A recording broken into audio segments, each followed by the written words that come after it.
Sophie Cunningham sends WNBA threat about Fever future after playoff loss to Aces. Sophie Cunningham didn't mince words when assessing the Indiana Fever's future. The Indiana Fever's rollercoaster 2025 season has now come to an end, as they were eliminated from the WNBA playoffs after losing to the Las Vegas Aces in overtime on September 30.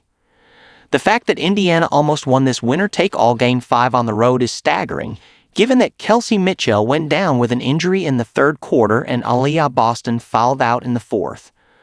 Then again, given how this team has refused to die throughout the entire year in the face of massive adversity, it should have been expected that they would go down swinging in the WNBA Semifinals.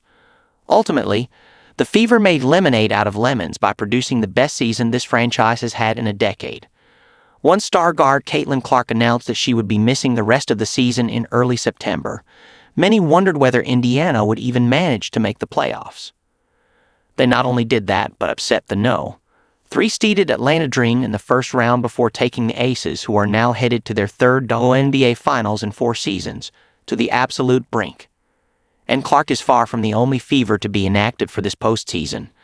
There was also Sophie Cunningham, Aari McDonald, Sydney Colson, and Chloe Bibby, all of whom were previously ruled out for the season's remainder, while forward Damaris Danis didn't play in the playoffs because of a concussion. Sophie Cunningham's Fever threat to the WNBA says it all. One can only imagine how far the Fever would have gone if they'd managed to remain healthy, given the incredible coaching job by Stephanie White and the culture this team built throughout the year. The good news is that this momentum can be transferred to the 2026 season, and Sophie Cunningham spoke to this when an ex-post she made after Tuesday's defeat. Cunningham posted a photo of the Fever roster in the locker room posting with the caption, "Us. Can't make this season up. So much to be proud of. You better believe we are coming for EVVRUBOD next season."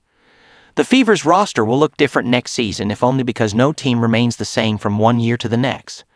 Not to mention that essentially every league veteran is becoming an unrestricted free agent. But Caitlin Clark and Aliyah Boston are still under contract. Clearly, Sophie Cunningham wants to stick around, and one would assume the same for core pieces Lexi Hull and Kelsey Mitchell. In other words, Cunningham is correct in saying the rest of the league better watch out in 2026.